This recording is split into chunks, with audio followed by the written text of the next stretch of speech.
আমার এক প্রফেসর এসেছিলেন, জানেন, তার আরএসসি ছিল, রিজার্ভেশন এগেইনস্ট ক্যান্সেলেশন বলে একটা কথা আছে, আরএসসি। তো আরএসসি মানে রিজার্ভেশন এগেইনস্ট ক্যান্সেলেশন। এখন সে ভাবছে, বারবার জিজ্ঞেস করছে, প্রকাশ আমার টিকিটটা কনফার্ম হয়েছে তো? হবে তো? অনেক দূরে যাবেন, ব্যাঙ্গালোর ফিরবেন, বারবার জিজ্ঞেস করছে। আমার স্যার চিন্তা করবেন, আপনার তো আরএসসি 1-2 হয়ে যাবে, চিন্তা, এবং হয়ে গেল। কিন্তু আপনি দেখা যাচ্ছে অনেক সময় আমার একবার টিকিট কনফার্ম হয়নি। ব্যাঙ্গালোর থেকে আমি আসবো, আমার মাস্টার্সটা তখন কমপ্লিট করছি, আমার থিসিসটা জমা দেওয়া হয়ে গেছে, এবার আমি ফিরে আসবো। তখন তাড়াহুড়ো করে গেছি ভাইভাতে জয়েন করবো বলে, এবার তাড়াহুড়ো করে গিয়ে থিসিসটা দিয়ে ভাইভা টেস্ট হয়ে এবার আমি ফিরে আসবো। গেছি তো ট্রেনে বুকিং করে হামসফর এক্সপ্রেসে, আসবার সময় দুরন্ততে আর আমি টিকিট কনফার্ম পাচ্ছি। লাস্টে এমন অবস্থা হয়েছে, একটা সিটে দুজন মিলে শেয়ার করে কোন রকমের চেকার বা টিটির সঙ্গে কথা বলে, মানে তিনি একটু গ্রেসফুল ভাবে ঈশ্বর অনুগ্রহ করলেন, আমাকে একটা সিট দিলেন। আমার কিন্তু টিকিট আরএসসিতেই রয়ে গেছে, কনফার্মটা হয়নি। অনেক সময় আমাদের ব্যক্তিগত জীবনেও আমরা ভাবছি সেটা কনফার্ম হয়ে যাবে, আমরা ভাবছি, আমরা আশা করে নিই যে আমার টিকিটটা কনফার্ম হয়ে যাবে, কিন্তু অনেক সময় আত্মিক জীবনে আপনার টিকিট কনফার্ম নাও হতে পারে। Be careful. আপনি ভাবছেন যে আপনি বোধহয় এইভাবে চললেই আপনি স্বর্গে পৌঁছে যাবেন, বোধহয় আপনি মণ্ডলীতে আসলেই আপনি স্বর্গে পৌঁছে যাবেন, ভাবছেন আপনি বাইবেলটা পড়লেই আপনি স্বর্গে পৌঁছে যাবেন, ভাবছেন আপনি প্রচার করলেই আপনি স্বর্গে পৌঁছে যাবেন, ভাবছেন আপনি বাজনা বাজালেই আপনি স্বর্গে পৌঁছে যাবেন, আপনি ভাবছেন এটা করলেই আপনি স্বর্গে পৌঁছে যাবেন। সরি, থিওলজিয়ান হিসেবে আমি অ্যাফার্ম করতে পারছি না। থিওলজিয়ান হিসেবে আমি এটা অ্যাফার্ম করতে পারছি না। আপনার টিকিটটা ক্যান্সেল হতেও পারে, কারণ আপনি যদি সঠিকভাবে না চলেন, ঈশ্বরের বাক্য অনুসারে যদি আপনি না চলেন, তবে আপনি আপনার স্বর্গের টিকিট ক্যান্সেল হতেও পারে। আসুন আজকে বিশেষ করে যে জায়গা থেকে প্রকাশিত বাক্য নিয়ে আমরা আজকে আলোচনা করব, যেখানে লেখা রয়েছে 16 অধ্যায় 13 থেকে 15 পদ। 16 অধ্যায় 13 থেকে 15 পদ। সেখানে কি লেখা রয়েছে? পরে আমি দেখলাম সেই নাগের মুখ এবং পশুর মুখ এবং ভক্ত ভাববাদীদের মুখ হইতে ভেকের ন্যায় 3টি অসুচি আত্মা বাহির হইল। তাহারা ভূতদের আত্মা, নানা চিহ্ন কার্য করে। তাহারা জগৎ সমুদয় রাজাদের নিকটে গিয়া সর্বশক্তিমান ঈশ্বরের সেই মহাদিনের যুদ্ধার্থে তাহাদিগকে একত্র করে। দেখো 15 পদ, আমি চোরের ন্যায় আসিতেছি। ধন্য সেই ব্যক্তি যে জাগিয়া থাকে এবং আপন বস্ত্র রক্ষা করে, যেন সে উলঙ্গ না হইয়া বেড়ায় এবং লোকে তাহার অপমান না দেখে। 3টে বাক্য, তার মধ্যে প্রথম যে জিনিসটা রয়েছে সেখানে বলছে, আমি দেখিলাম সেই নাগের মুখ হইতে। নাগের মুখ হইতে কি বেরোচ্ছে? নাগের মুখ হইতে বেরোচ্ছে 3টে আত্মা, অসুচি। কথাটা দেখুন লেখা আছে, অসুচি আত্মা। কার মধ্য দিয়ে বেরোচ্ছে? নাগের মধ্য দিয়ে বেরোচ্ছে, পশুর মধ্য দিয়ে বেরোচ্ছে এবং ভক্ত ভাববাদীর মধ্য দিয়ে ভেকের ন্যায়। ভেক মানে ব্যাং, লাইক ফ্রগস, ন্যায় 3টি অসুচি আত্মা বাহির হইল। এর মধ্য দিয়ে প্রথম যে বিষয়টা অন্তর্দৃষ্টি, ঈশ্বর আমাদের অন্তরকে নাড়া দিচ্ছেন, সেটা হচ্ছে শেষের দিনে, ইন দ্য লাস্ট ডেজ, এই 3জন অনেক বেশি অ্যাক্টিভ হয়ে যাবে। They will be active. Dragon মানে নাগ, বিস্ট মানে পশু, এবং ফলস প্রফেটস, এরা অনেক বেশি অ্যাক্টিভ হয়ে যাবে। They will be active in the last days. দ্বিতীয়ত, এরা যখন অ্যাক্টিভ হবে, এই যে 3টে অসুচি আত্মা, দেখবেন এই যে ফেসবুকে প্রচার হচ্ছে, আমি অনেক সময় যখন ফেসবুকে প্রচারগুলো একটা সময় কাউন্টার করার জন্য, আমার এক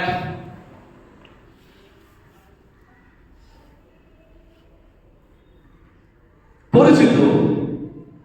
সে করোনার সময় প্রচার করছে, যখন গভর্নমেন্ট অলরেডি বলে দিয়েছে mask is a must, mask ছাড়া কাউকে চার্চে ঢুকবে না ইত্যাদি ইত্যাদি ব্যাপার, মাস্ক নিয়ে তখন প্রচার চলছে। তখন একজন প্রচার করছে, ঘটনাচক্রে সেই পুজোর সময় আমাকে গেস্ট স্পিকার হিসেবে নিমন্ত্রণ করা হয়েছে। ঈশ্বরের অনুগ্রহে আমার কনভিকশন যখন যেটা বলে করবে না, পাহাড় প্রমাণ চাপ থাকলেও আমি সেটা করব না।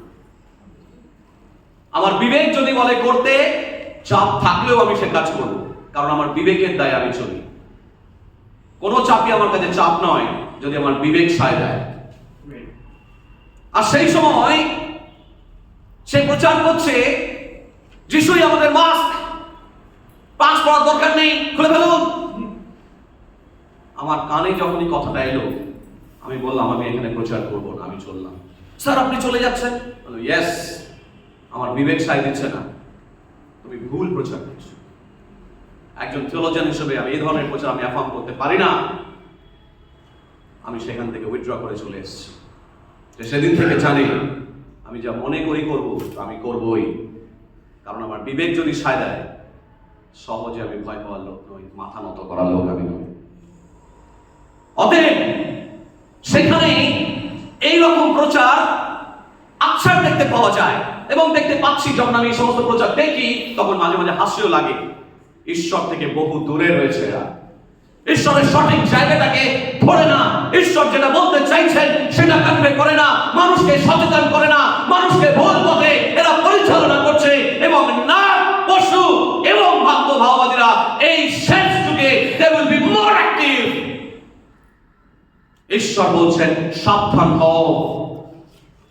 দ্বিতীয় বিষয়, যখন এই তিনটে বিষয় তারা করে, মনে রাখবেন unclean things can only come out of unclean sources। অশুচি বিষয় কেবল বেরিয়ে আসতে পারে অশুচি উৎস থেকে। উৎস যদি অশুচি হয়, কলের জল যদি, পাইপ যদি অশুচি হয়, তার ভেতর থেকে যা বেরোবে সবই অশুচি। ঈশ্বরের বাক্য বলে কি খাচ্ছ, প্রভু যিশু কি বলছেন? তিনি বলছেন কি খাচ্ছ সেটা আমাকে অশুচি করবে না, যেটা ভেতর থেকে বেরোচ্ছে সেইটাই আমাকে অশুচি করবে, সেইটাই আমাকে অশুচি করবে। আমার ভেতর থেকে কি বেরোচ্ছে, আমার চিন্তা ভাবনা থেকে কি বেরোচ্ছে, আমার মানসিকতা থেকে কি বেরোচ্ছে, সেইগুলোই জাগতিক ভাবে মানুষ দেখতে পায়, আর সেইটাই becomes the fruit of your life। একটা নিম গাছ যেমন আম গাছের জন্ম দিতে পারে না বা আম জন্ম দিতে পারে না, ঠিক তেমনি ভাবে আমাদের ভিতরে যদি নোংরা জিনিস থাকে, সেইটাই মুখ খুললে বেরোবে। আজকে নতুন বছরে আমাদেরকে প্রশ্ন করতে হবে, নিজেদেরকে অনুসন্ধান করতে হবে যে আমরা কোন সোর্স থেকে আসছি, আমরা কোন জায়গা থেকে আসছি। আমরা যদি ওই সোর্স থেকে আসি, তাহলে আমাদের চিন্তা ভাবনা সমস্ত কিছু পিওর হওয়া উচিত, নির্মল হওয়া উচিত, পবিত্র হওয়া উচিত, এবং তার দ্বারা মানুষ শান্তি পায়, আনন্দ পায়, ভালোবাসার অনুপ্রেরণা পায়, জীবনে চলার শক্তি পায়, এবং মহানন্দে ঈশ্বরের ধন্যবাদ করতে করতে প্রভু তোমায় ধন্যবাদ দিই, তুমি আজকে এই কথা আমাকে শেখালে। কিন্তু যখন কোন অশুচি বিষয় থেকে আসে, তখন সেখানে অশান্তির ছায়া বিরাজ করে। যখন অশুচি বিষয় থেকে আসে, মন্দ চিন্তা থেকে আসে, কুচিন্তা থেকে আসে, তখন দেখবেন সেই ভূতগুলোর মতো তারা অশান্তির আত্মা বিরাজ করে। প্রিয় ভাই বোন, আজকে আমাদের সেই অশুচি বিষয়গুলো থেকে বিরত থাকতে হবে। প্রিয় ভাই বোন, ঈশ্বরের বাক্য বলছে 13 পদে আরেকটি বার, নাগের মুখ, পশুর মুখ এবং ভাগ্য ভাওবাদীদের মুখ হইতে ভেকের ন্যায় 3টি অশুচি আত্মা বাহির হইল। এরা বেরিয়ে কি করে?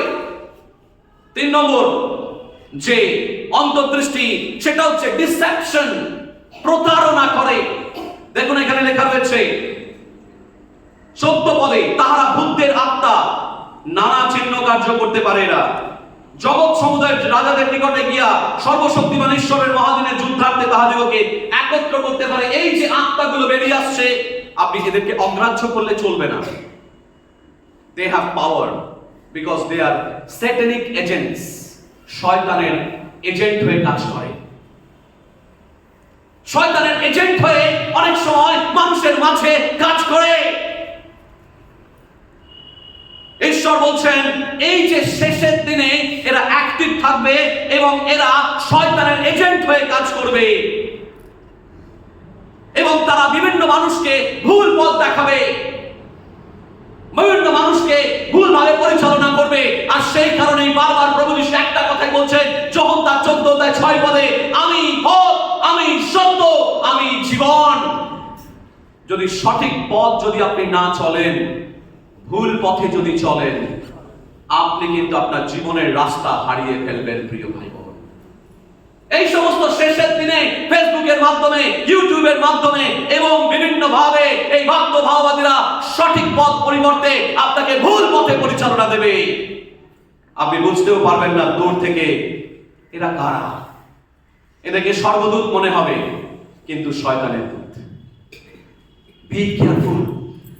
ঈশ্বরের আত্মা বলছে, মণ্ডলীগণ যার কান আছে সে শুনুক। মণ্ডলীগণকে ঈশ্বরের আত্মা কি কহিতেছেন? বলছে এরা ডিসেপটিভ, প্রতারণা করে এরা মানুষের সাথে, মানুষকে ভুল পথে পরিচালনা করে, ভুলভাবে এদিক ওদিকে কথার মারপ্যাচ দিয়ে এদিক ওদিকে পরিচালনা করে। কিন্তু ঈশ্বরের বাক্য বলছে, যে বাক্য ঈশ্বরের বাক্যের সাথে মেলে, যে বাক্যের মধ্য দিয়ে যে বাক্য প্রচার করে, তার জীবনের সেই ফলের দ্বারা সে বারবার প্রমাণ করবে যে সেটা ঈশ্বরের বাক্য। ঈশ্বরের আত্মা তার সহবর্তী থাকেন। সেই কারণেই ডিসেপটিভ। অনেক সময় দেখবেন এরা সব সময় ওয়েলনেস নিয়ে, ওয়েলথ নিয়ে, আপনি কত আরো বড়লোক হতে পারেন, এই সমস্ত প্রচার, আরো কত সুখে থাকতে পারেন, আরো কত জাগতিক বিষয় সম্বন্ধে আরো ভালো কি পেতে পারেন, এই বিষয়ের উপরে আলোচনা করবে, জোর দেবে তার উপরে। অনন্তকালীন জীবন, স্বর্গীয় জীবন, তার দ্বিতীয় আগমন, এই বিষয়ের উপরে তারা গুরুত্ব দেবে না। কারণ তাদের লক্ষ্য হচ্ছে এই জগৎ, how to make the most, কিভাবে এই জগতের মাঝে আরো বেশি করে কি টেনে নিতে পারি। এই জগতের মাঝে কমার্শিয়ালাইজেশনের মতো প্রচারটাকে তারা কমার্শিয়ালাইজ করে ফেলে। আরো কত ভালো আমি পেতে পারি, আরো কত বাড়ি, আরো কত গাড়ি, আরো কত জামা কাপড়, আরো কত ফ্যাশন আছে, একেবারে ফ্যাশন শো বানিয়ে ফেলবে। Be careful, be careful. ঈশ্বরের বাক্য বলছে এরা ডিসেপটিভ আত্মা, এরা ডিসেপশন তৈরি করে, মানুষকে ভুল পথে পরিচালনা করে এবং এদের অসুচি মুখ থেকে যা বেরোয় তাদের জীবনে সম্পূর্ণ উল্টো। প্রিয় ভাই বোন, ঈশ্বর বলছেন যেন আমরা এই সমস্ত শেষ দিনে এই ডিসেপটিভ আত্মাগুলো থেকে আমরা সাবধান থাকি। 15 পদ, 13 পদ আমরা দেখলাম, 14 পদ আমরা দেখলাম, 15 পদ। 15 পদে কি বলছে? 15 পদে বলছে, দেখো আমি চোরের ন্যায় আসিতেছি। ধন্য সে ব্যক্তি যে জাগিয়া থাকে এবং আপন বস্ত্র রক্ষা করে, যেন সে উলঙ্গ হইয়া না বেড়ায়। সমরীয় নারীর কথা একবার চিন্তা করি। বারবার এই সমরীয় নারীর কথা আমাকে ঈশ্বর ভাবায়। সমরীয় নারীর জীবনে কিন্তু একটা শূন্যতা ছিল, আপনি জানেন। তার এই কলসি, যা 4:28 পদে লেখা রয়েছে, ওই শূন্য কলসির মতো তার জীবনটাও ছিল শূন্য। প্রভু যিশু সেটা দেখিয়ে দিলেন চোখে আঙুল দিয়ে। প্রভু যিশু তিনি বললেন, আরে তুমি যার সঙ্গে আছো সেটা তোমার স্বামী নয়। এর আগে তোমার অনেকগুলো স্বামী হয়ে গেছে, এখন তুমি যার সঙ্গে আছো স্বামী নয়। তার মানে কি তার জীবন একটা শূন্যতায় ঘুরে বেড়াচ্ছে এবং সে জল আনতে এসছে একাকী, তার পাশে কেউ নেই, গ্রামের লোক নেই, একাকী সে জল আনতে এসছে এবং সে নানা কথায় যিশুকে ভুলাচ্ছে, যিশুকেই ভুলাচ্ছে। চিন্তা করি, যিশুকেই সে ভুলাচ্ছে। যিশুকে বলছে না এ পর্বতে, না ও পর্বতে, এ পর্বত ও পর্বত মানে কি? এ পর্বত মানে হচ্ছে গেরিজম, মাউন্ট অফ গেরিজম, মানে যেটা সমরিয়ায় আছে। ও পর্বত মানে কি? মাউন্ট অফ জায়ন, মানে সিয়ন পর্বতের কথা বলছে। এ পর্বতে না ও পর্বতে। তারপর বলছে যে না বলেছে জিহুদীদের মধ্য থেকেই এই আসবে, তখন বলছে আমি তো সেই। বিভিন্ন ভাবে নানা ভাবে ঘোরাচ্ছে প্রভু যিশু। প্রভু যিশু কিন্তু ব্যাং অন টার্গেট, একবারে সোজা তিনি তীর মারলেন এবং তার সমস্ত শূন্যতার কলসি ফাট করে ফেটে গেল। সে বলছে বাবা আমার জীবনের সবকিছু বলে দিল, আমার জীবনটা শূন্য ছিল, আমার জীবন শূন্য, আমার জীবন শূন্য। মুহূর্তের মাঝে সে বুঝতে পারলো তার জীবনে শূন্যতা রয়েছে। যাদের জীবনের মধ্যে শূন্যতা থাকবে তারা শুধু কথার মার প্যাচে ঘুরে বেড়াবে, কথার মার প্যাচে, এটা নয় ওটা, ওটা নয় সেটা, সেটা নয় এটা, বিভিন্ন ভাবে জাগতিক বিষয় দিয়ে সেগুলোকে ধামাচাপা দেওয়ার চেষ্টা করবে, সেগুলোকে চেপে রাখার চেষ্টা করবে, সেগুলোকে লুকানোর চেষ্টা করবে, সেগুলোকে এড়িয়ে চলার চেষ্টা করবে। কিন্তু প্রভু যিশু ব্যাং অন টার্গেট, তাকে কোনো কথাতেই প্রভু যিশুকে ভোলানো যায় না। তিনি সমরীয় নারীর একেবারে সোজা তিনি তীর মারলেন এবং তিনি দেখিয়ে দিলেন যে তার জীবনের মধ্যে শূন্যতা রয়েছে। প্রমাণ তিনি দেখিয়ে দিলেন। যখনই এই শূন্যতা যিশুর উপস্থিতির মধ্য দিয়ে পরিপূর্ণতা পেল, সেই কলসি ফেলে তিনি ছুটে চলে গেলেন। যে কলসিটাকে এতক্ষণ সে ধরেছিল, যে কলসি ছিল তার জীবনের প্রতীক, যে কলসিটা শূন্যতায় ভরা ছিল, সেই শূন্য জীবনকে তিনি ছেড়ে দৌড়ে চলে গেলেন মানুষের কাছে। আজকে প্রিয় ভাই বোন, যখনই আপনি শূন্য জীবনটাকে ফেলে প্রভু যখনই আপনাকে ছোবেন, প্রভু যখনই আপনার জীবনকে স্পর্শ করবেন, আপনি আর সেই শূন্য কলসির মতো দৌড়ে বেড়াবেন না। কারণ শূন্য জীবন আপনার পূর্ণ হয়েছে, শূন্য জীবন আপনার জীবনটাকে আশীর্বাদ ধন্য করেছে। তখন শূন্য জীবনের পেছনে আপনি আর দৌড়ে বেড়াবেন না, আপনি পূর্ণ জীবন নিয়ে মানুষের কাছে যাবেন। বলুন আমেন। আপনি তখন আনন্দে আপনার হৃদয় ভর্তি হয়ে যাবে, কারণ প্রভু তুমি আমার শূন্য জীবনকে পূর্ণ করেছ। আপনি তখন এর দোষ ধরবেন না, আপনি তখন ওর দোষ ধরবেন না, আপনি তখন এটা কেন হলো না, আপনি তখন ওটা কেন হলো না। আপনার মুখ থেকে বেরোবে না সমরীয় নারীর জীবনে বেরোয়নি, সেই নারীটাকে যাকে পাথর ছুঁড়ে মারা হচ্ছিল সেই সব করেনি। সঙ্গে সঙ্গে ঈশ্বরকে ধন্যবাদ দিতে দিতে প্রভুকে বলবে, প্রভু আমি তোমার জন্য জীবন যাপন করব। যখন শূন্য জীবন থাকবে আপনার চোখ থাকবে নিচুতে, কিন্তু যখন পূর্ণ জীবন হবে আপনার চোখ নিচু থেকে স্বর্গের দিকে উঠে যাবে এবং প্রভুকে বলবেন, প্রভু তোমায় ধন্যবাদ দিই, তুমি আমার প্রতি কৃপা করেছ। সেই জন্যই বাইবেলে দেখবেন শকুনও আকাশে ওড়ে, ঈগলও আকাশে ওড়ে। বাইবেলে শকুনের উদাহরণ দেওয়া হয়েছে না?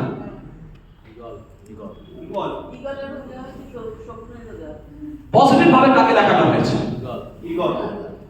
ঈগল পক্ষীর মতো তোমার নতুন যৌবন হোক।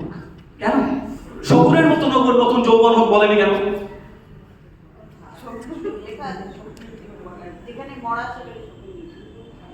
দুটোই আছে, কারণ ঈগল তার চক্ষু অনেক উপরে, অনেক উপরে, আর শকুন উপরে থাকলে নিচের দিকে কোথায় মরা পড়ে রইল, কোথায় পচা পড়ে রইল, ওখানে গিয়ে ছবল করবে। আপনার দৃষ্টি কি ঈগলের মতো? যদি ঈগলের মতো হয়, ঈশ্বর আপনাকে বহু উঁচুতে তুলবে।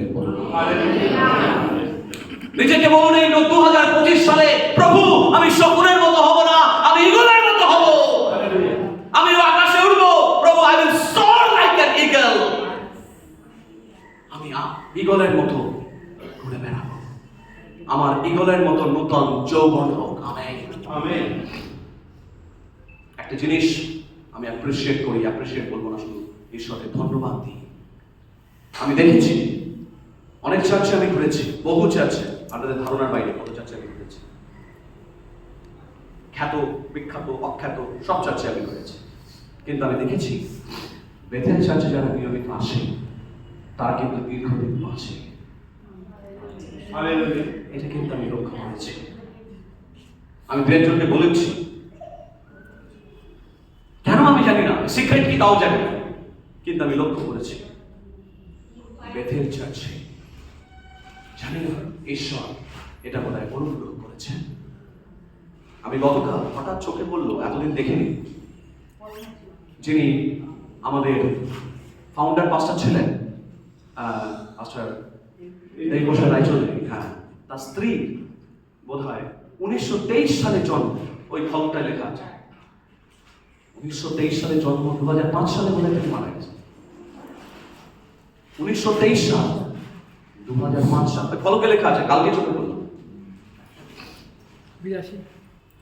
82 বছর বয়স। আরো আছে লোক এখনো জীবিত, তাদের 82 বছরেরও বেশি বয়স। ঈশ্বর বিশেষ বিশেষ কারণে বিশেষ বিশেষ মণ্ডলীকে অনেক সময় আশীর্বাদ করে থাকে। অনেক জনের প্রার্থনায় অনেক সময় ঈশ্বর সেটাকে স্মরণে রাখে, আমরা ভুলে যাই অনেক সময়। হয়তো দেবী বাবুর সেই প্রার্থনা আজও ঈশ্বর ধরে রেখেছেন, আমরা বুঝতে পারছি না। হয়তো এটাই সিক্রেট, কি করে জানবো? ঈশ্বরের সেটা অনন্তকালে প্রকাশ করতে পারে, আমি জানি। 93 পর্যন্ত দীর্ঘ জীবন ঈশ্বর থেকে আসে, ঈশ্বরের বাক্য তাই বলছে, গীত সংহিতা 91, আমি তোমাকে দীর্ঘ জীবন দেব। কিন্তু দীর্ঘ জীবন শুধু সই নয়, প্রোডাক্টিভ জীবন হতে হবে, বলুন আমেন। প্রোডাক্টিভ জীবন হতে হবে, এবং ঈশ্বর তাদেরকে আশীর্বাদ করুন। দীর্ঘ জীবন ঈশ্বর থেকে আসে, এবং সেই দীর্ঘ জীবনের সাথে আমাদেরকে প্রোডাক্টিভ হতে হবে এই 2025 সালে, বলুন আমেন। সেই কারণেই ঈশ্বরের বাক্য বলছে, কখন দেখো আমি চোরের ন্যায় আসিতেছি, ধন্য সেই ব্যক্তি যে জাগিয়া থাকে। আমাদের জীবন শূন্যতায় ভরেছিল, আজকে শূন্য নয়, ঈশ্বর আমাদেরকে পূর্ণতা দিলেন, আমেন। সেই কারণেই আমাদেরকে প্রতীক্ষা করতে হবে চোরের ন্যায় তিনি কখন আসছেন। প্রিয় ভাই বোন, এইভাবেই কিন্তু চিরকাল রয়ে যাবে না, এই ছবিটা আমাদের মাথার মধ্যে বসিয়ে রাখা দরকার যে এক সময় প্রভু যিশু আসতে চলেছেন, he is going to come. কখন আসবেন আমরা জানি না। এখানে কিন্তু অনেক সময় দেখবেন বিভিন্ন কাল্টিক, যেহেতু কাল্টস এন্ড অকাল্টস আমিও পড়াই, কাল্টস গ্রুপ অনেক সময় দিনক্ষণ স্থির করে একেবারে জিহোভা উইটনেস, নাম বলে দিচ্ছি, এগুলো কাল্টস গুলো নাম জানুন আপনারা। জিহোভা উইটনেস, তারা যিশুকে মানে না, পবিত্র আত্মাকে মানে না, তারা শুধু ইহোভা ঈশ্বরকে মানে, এবং তারা দিনক্ষণ স্থির করে একবারে রেডি, ওই অমুক সময় যিশু আসতে চলেছে, যা যখন আসলো না সবাই সুইসাইড করে। অনেকে ঘর বাড়ি বিক্রি করে দিয়ে একদম পুরো নিশ্চিত অমুক দিনে আসবে। প্রভু যিশু কিন্তু তা বলছেন না। প্রভু যিশু বলছেন কেবল পিতাই জানেন, পুত্র কি জানেন না? অবশ্যই জানেন, কিন্তু সেটা রিভিল আমাদের কাছে করা হয়নি। যা বাইবেলে আমাদের কাছে রিভিল করা হয়নি সে ব্যাপারে আমরা চুপ, আমরাও কোনো রিভিল করব না। ঈশ্বরের বাক্য তাই বলে, কারণ তাই বলছে যা যোগ এবং বিয়োগ করবে সে সাব্যস্ত। কখনো ঈশ্বরের বাক্যে যা আছে তা যোগও করা যাবে না, বিয়োগও করা যাবে না। ঈশ্বরের বাক্য যেমন ভাবে আমাদের কাছে এসেছে তেমন ভাবেই আমরা গ্রহণ করব, বলি আমেন। সুতরাং এখানে বলছে যে তিনি আসতে চলেছেন চোরের ন্যায়, এবং সে বিষয়ে প্রভু যিশু কি কিছু বলেননি? অবশ্যই বলেছেন। তিনি উপমা সহকারে 10 কমানির ব্যাপারে বলেছেন, এবং তিনি বলছেন সেই 10 কমানির একটা গানও আছে। হ্যাঁ, ওই শুনো বর আসিতেছে, আরো একটা গান আছে, জেগে থাকো বলেন প্রভু, করো সদা প্রার্থনা। আমার সঙ্গে সঙ্গে করুন, কেহ জানিবে না প্রভু তাহার গুপ্ত মন্ত্রণা। কেহ জানিবে না প্রভু তাহার গুপ্ত মন্ত্রণা। আমরা অনেকেই জানি না। আমরা অনেক সময় ওপরে ওপরে দৌড়াই। ঈশ্বরের বাক্য শুধু ওপরে ওপরে দৌড়ানোর জন্য নয়, 2025 সালে আমাদের আত্মিক চোখ খুলে যাক, যেন আমরা ওপরে ওপরে না দৌড়িয়ে গভীরে ঢুকতে পারি। ঈশ্বরের বাক্য এত গভীর, আমার নিজেরই মাথা অনেক সময় ঘুরে যায়।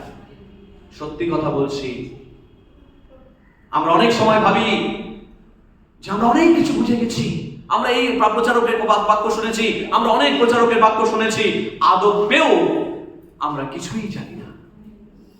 যখন রিয়েল সমস্যায় পড়বেন তখন দেখবেন আপনার সমস্ত জ্ঞান মুহূর্তের মধ্যে কর্পূরের মতো হয়ে যাচ্ছে। যদি সেটা ঈশ্বরের সঙ্গে কানেকশন না থাকে আপনি বুঝতেও পারবেন না। ঈশ্বর আমাদেরকে সচেতন করছেন যে যে কোনো সময় সেই গুপ্ত মন্ত্রণার মতো, চোরের মতো হঠাৎ করে এসে শীত যেমন কাটে তেমন করে এসে তিনি হাজির হবেন। এবং তখন যেটা বলছেন, আমরা কি প্রস্তুত? প্রস্তুতির দিকে সাধু পৌল তিনি বলছেন যে প্রতাপান্বিত অবস্থায় তিনি তার ভার্যাকে নিতে আসছেন। ভার্যা জানেন তো কাকে বলে? তার স্ত্রীকে। মণ্ডলী কার স্ত্রী? প্রভু যিশুর স্ত্রী। মণ্ডলী প্রতাপান্বিত অবস্থায় রয়েছে। আপনি যখন বিয়ে বাড়িতে যান তখন কি জামা কাপড় আয়রন না করে চলে যান? কোকড়ানো অবস্থায়, চুল এলোমেলো অবস্থায় বিয়ে বাড়ি অ্যাটেন্ড করতে আমরা এইভাবে যাই কি? পরিপাটি করে সুন্দর করে গুছিয়ে একদম ক্লিপ লাগিয়ে সুন্দর করে একদম সেজে গুছিয়ে সেন্ট লাগিয়ে আমরা যাই। ঠিক তেমন ভাবে তার মণ্ডলীকে তিনি সাবধান করছেন এবং বলছেন মণ্ডলী যেন সেই রূপ প্রস্তুত থাকে বলি আমেন। 2025-এ আপনাকে এবং আমাকে, আমি জানি না তিনি 2025-এ চলে আসতে পারেন। যদি চলে আসেন তাহলে কি আমরা প্রস্তুত আছি? 2025-এ হঠাৎ করে যদি প্রভু যিশু এসে হাজির হন, আমরা কি প্রস্তুত রয়েছি? আমরা বলতে পারবো ওই আরএস এর মতো ক্যান্সেল হয়ে যাবে না তো? রিজার্ভেশন এগেইনস্ট ক্যান্সেলেশন এখনো কি আপনি ওয়েটিং লিস্টেই পড়ে আছেন? আপনারা জানেন না, নিশ্চিত নন। তাহলে আজকে ঈশ্বর বলছেন আমরা নিশ্চিত হই, আমরা নিজেদেরকে নিশ্চিত করি, ওয়েটিং লিস্টে নয়। ঈশ্বর কনফার্মেশন চান, বলুন আমেন। কনফার্ম লিস্টে যেন আমাদের নাম থাকে এবং যেন বুঝতে পারি প্রভু দ্বিতীয় আগমনে প্রভু তুমি আমাকে নিতে আসছো, সেই নিশ্চয়তা কি আমাদের রয়েছে। তিনটে বিষয়। এক, শেষের দিনকে আপনি যেন ভুলে না যান।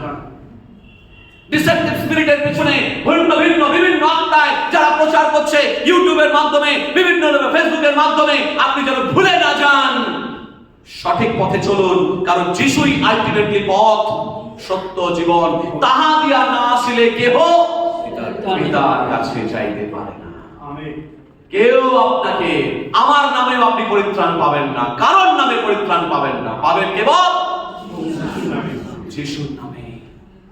আমা দিয়া না আসলে কেহ পিতার কাছে যাইতে পারে না। আজকে কনফার্ম টিকিট যদি চান, প্রভুর চরণ চেপে ধরুন। কেউ একজন গাইছিল, প্রভু তোমার চরণ আমি চেপে ধরি।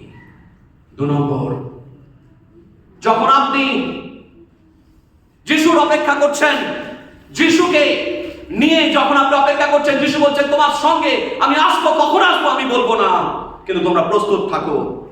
3 নম্বর, তিনি বলছেন তোমরা বাধ্য থাকো। বাধ্যতা, কারণ বাধ্যতাই ঈশ্বরকে সন্তুষ্ট করার একমাত্র উপায়। আপনি কি বাধ্য আছেন? আপনি কি বাধ্য আছেন? বাধ্য হয়ে প্রস্তুতি নিন। অবাধ্যতায় প্রস্তুতি হয় না। আপনি পরীক্ষায় বসতে চলেছেন, অথচ আপনি যে শিক্ষক পড়াচ্ছে আপনি বলছেন না এই অঙ্কটা করতে বলছে, না আমি অঙ্ক করবো না। লাইফ সায়েন্সটা পড়তে বলছে, না আমি লাইফ সায়েন্স পড়বো না। ফিজিক্যাল সায়েন্স পড়তে বলছে, না আমি ফিজিক্যাল সায়েন্স পড়বো না। হিস্ট্রি পড়তে বলছে, না আমি হিস্ট্রি পড়বো না। আপনি তো সব ক্ষেত্রে অবাধ্য। অবাধ্যতায় কখনো প্রস্তুতি হয় না।